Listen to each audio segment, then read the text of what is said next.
এখন আমি রান্না করে নেব সর্ষে শাক ভাজা। তার জন্য ওভেনে একটা কড়াই বসিয়ে দিয়ে দিয়েছি কিছুটা পরিমাণে তেল। তেলটা গরম হয়ে গেছে।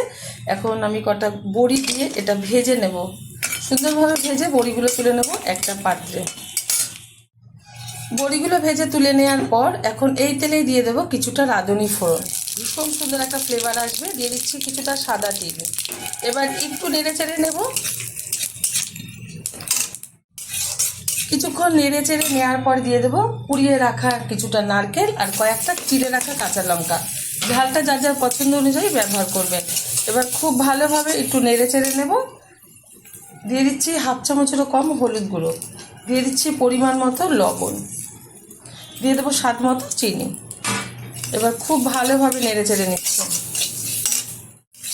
খুব ভালোভাবে নেড়ে চেড়ে ভেজে নিয়েছি। এখন দিয়ে দেবো কুচিয়ে রাখা সর্ষের শাক আর কিছুটা পরিমাণে বেগুন আমি কুচিয়ে নিয়েছি। আর দুটোই কিন্তু আমি খুব ভালোভাবে ধুয়ে পরিষ্কার করে নিয়েছি।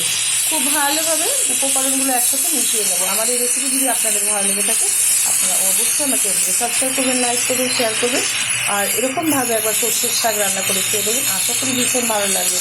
প্রত্যেকে ভীষণ ভালো জানেন, তবে আমি আমার স্টাইলে করে থাকি, সেটা আপনাদের মাঝখানে আজকে শেয়ার করলাম। গরম গরম ভাতের সাথে খুব ভালো লাগবে। খুব ভালোভাবে উপকরণগুলো একসাথে মিশিয়ে নিয়েছি। এখন দিয়ে দেবো ভেজে রাখা বড়িটা, একটু গুঁড়ো করে নিয়েছি। এটাও ভালোভাবে মিশিয়ে নিচ্ছে। শাকে কিন্তু বন্ধুরা কোনো জল ব্যবহার করবে না। শাক যত সিদ্ধ হবে শাক থেকে কিন্তু তত জল বেরিয়ে আসবে। তাতে কিন্তু খুব সুন্দরভাবে শাকটা রান্না হয়ে যাবে। হালকা আছে ঢেকে রান্না করে নেবো 5 মিনিট। ঢেকে দিচ্ছি, ঢাকনাটা তুলে দিচ্ছি। খুব সুন্দরভাবে কিন্তু শাকটা সিদ্ধ হয়ে গেছে। এবার একটু ঘেটে দিচ্ছি যাতে সুন্দরভাবে মজে যায়, খেতে ভালো লাগে।